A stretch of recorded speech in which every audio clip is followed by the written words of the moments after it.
Hi. It's me, Dr. KT, and welcome to iDeck Science. Today, I want to talk about something that I feel like the entire United States is feeling, and it's these extreme weather temperatures. Oh my goodness, it is so cold outside.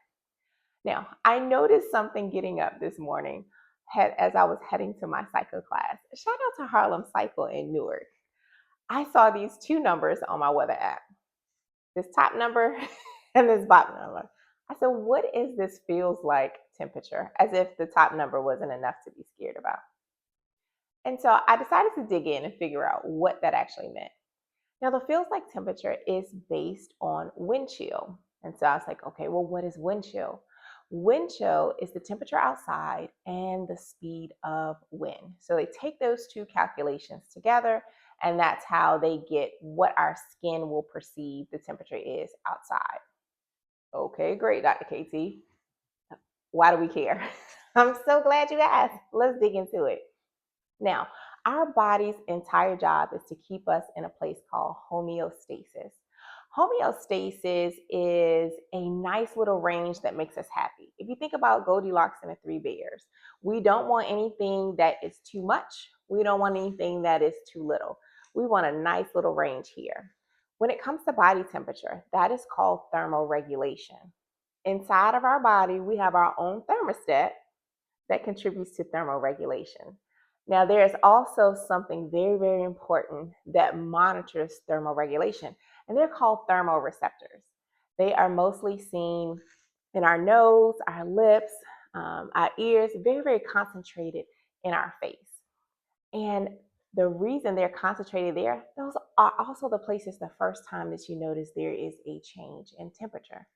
So these thermoreceptors, I like to call them tattletales. They tattletale. So they will look at thermoregulation, which again is our internal thermostat, and say, hey, body, something's wrong. Dr. KT is either too hot or too cold, and so we need to fix this. And so the thermoreceptors will run to the brain and say, we got a problem. We're no longer in homeostasis. We got to fix it.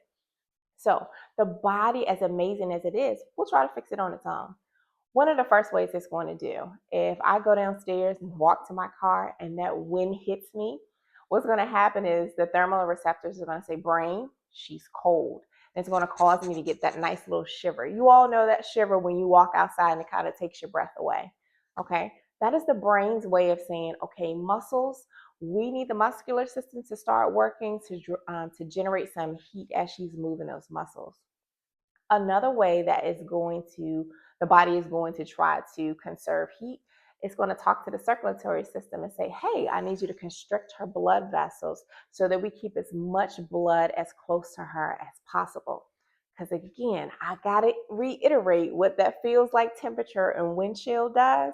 As soon as we step outside, it is going to take every bit of heat that we have and pull it away from our body. So again, that's where we get that feel like temperature. Even though it's 16 degrees, the way the wind speed is going and the temperature is pulling it away at a very rapid rate. Now, how can we prepare? What do we need to do to help our body? One of the first things we can do is wear layers, multiple layers when it's cold outside, because what we can do is create an internal pocket of heat. And so that keeps it close to us. The second thing that we can do, put on a hat. Put on a hat, put on some earmuffs, cover those exposed areas because you don't want to end up with frostbite. Frostbite can happen as little as 10 minutes. And that can lead to loss of function of a limb. So we want to make sure that our nose is covered, our ears are covered, that we're giving as much protection as we can possibly. Okay? So now let's take the 3Ds and apply all this information. The first D, decode. What are we talking about? What is the science here? Feels like temperature is based on wind chill. Wind chill is calculated by the temperature outside as well as the wind speed.